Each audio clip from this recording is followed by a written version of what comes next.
করেছিল এখান থেকে বেরোনোর রাস্তা জানতে হয়, কিন্তু সেখানে ঢোকার রাস্তাটা জানা ছিল না। এই হচ্ছে বিশ্বকর্মা ঠাকুর। তারপরে এটা হচ্ছে যে সতী দেওয়া প্রথা, অনেক পুরোনো প্রথা, যেটা এখন আর প্রচলিত নেই আমাদের এখানে। এটা হচ্ছে যে আজকের সমাজে গণবিবাহ।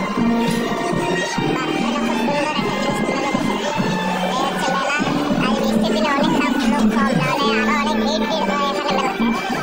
পরিচয় হচ্ছে এটা হচ্ছে দেশলাই গাড়ি গান। এটা চালিয়ে দেখাবে কাকু, চালাও।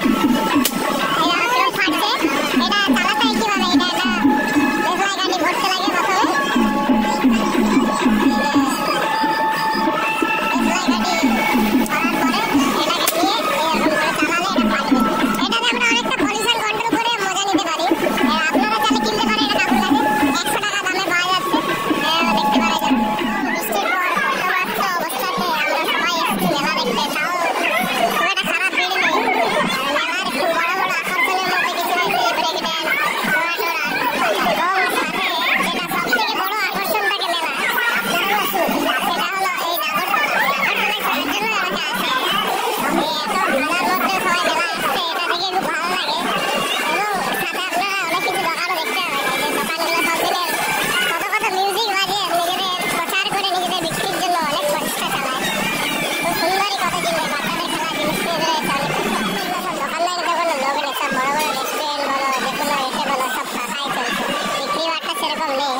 মানুষজনের অনেক কষ্ট হয়ে গেল, যারা এখানে দোকান দিয়েছে তারা বৃষ্টির জন্য আজ করতে পারছে না।